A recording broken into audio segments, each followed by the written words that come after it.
The NBA season has seen a surprising turn of events. Scoring, which was on track for one of the highest averages in league history, has dipped significantly since February.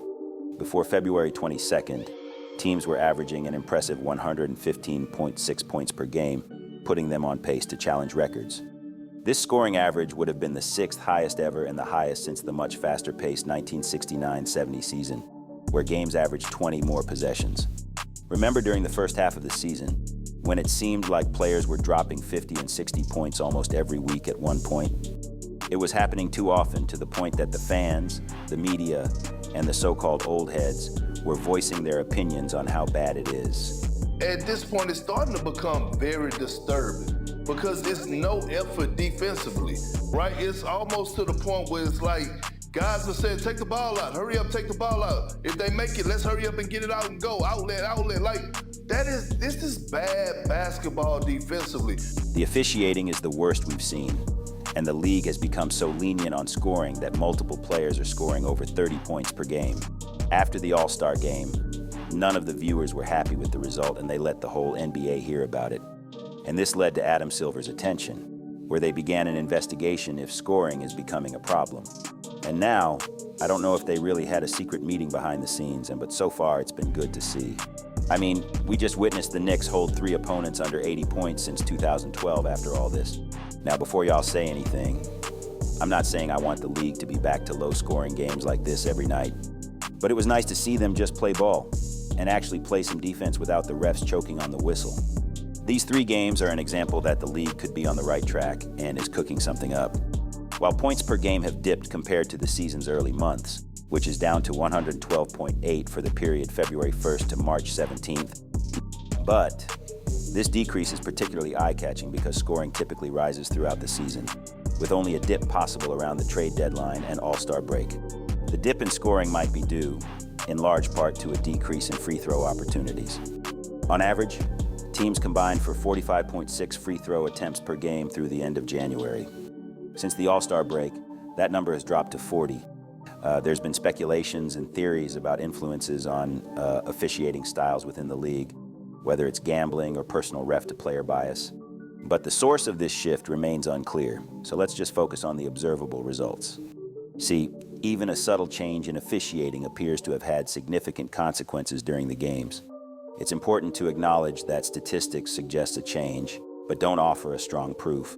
While I see a noticeable difference, I'm cautious about overlooking this one, particularly since the shift itself is relatively minor, roughly 1 less foul called per team per game. So where's the dip in free throws coming from? Technical fouls, both on players and for defensive 3-second violations, have decreased, but that's just a small example.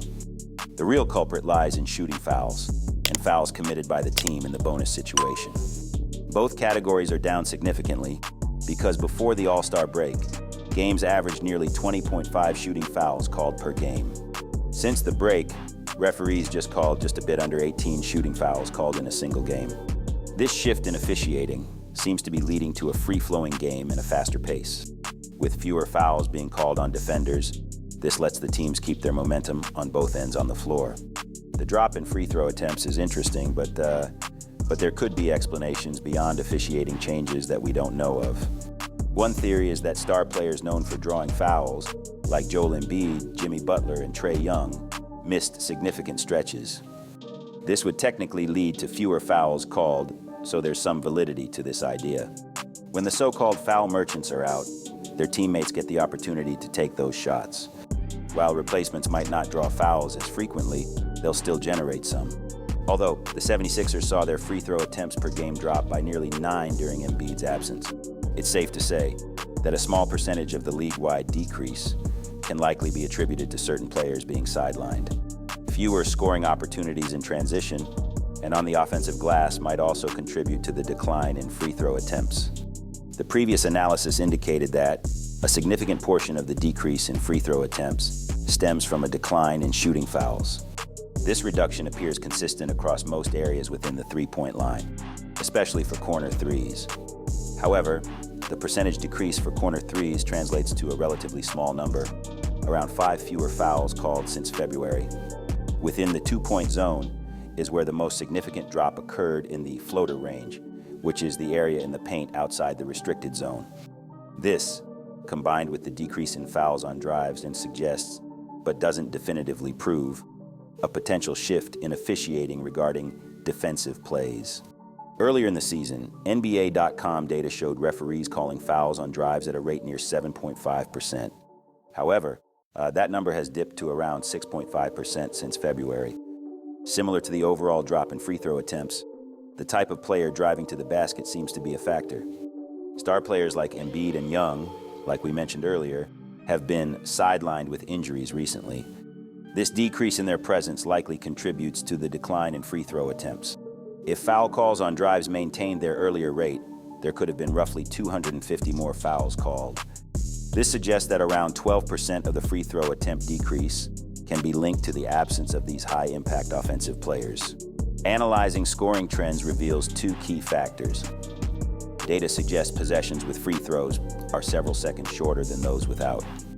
While this might seem like a minor impact, which is potentially around 10 seconds per game, it contributes to the scoring drop.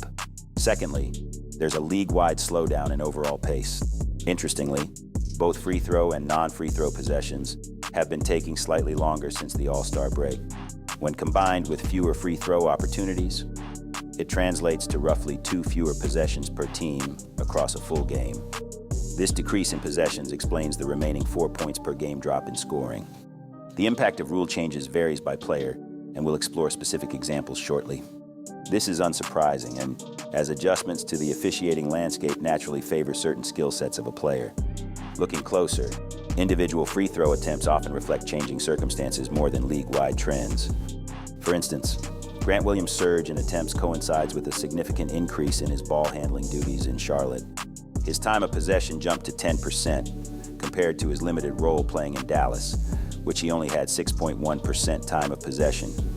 His offensive responsibility has proportionally grown, reflected in his usage rate, jumping from 13.8 in Dallas to 19.9 in Charlotte. Swapping Brooklyn for Los Angeles meant a significant drop in ball touches for Spencer Dinwiddie.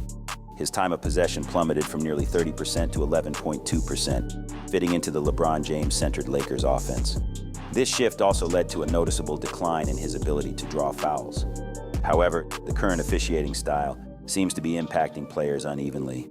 A clear trend emerges when analyzing players who played significant minutes across both halves of the season. Among 149 players, 91 saw their free throw attempts per game decrease, while 98 experienced a decline in free throw attempts per minute.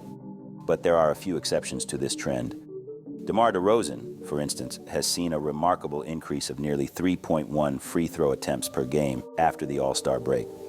The other players, like Grant Williams and Kelly Oubre Jr., who often benefits from Embiid's scoring opportunities, have also witnessed notable upticks in their free throw rates.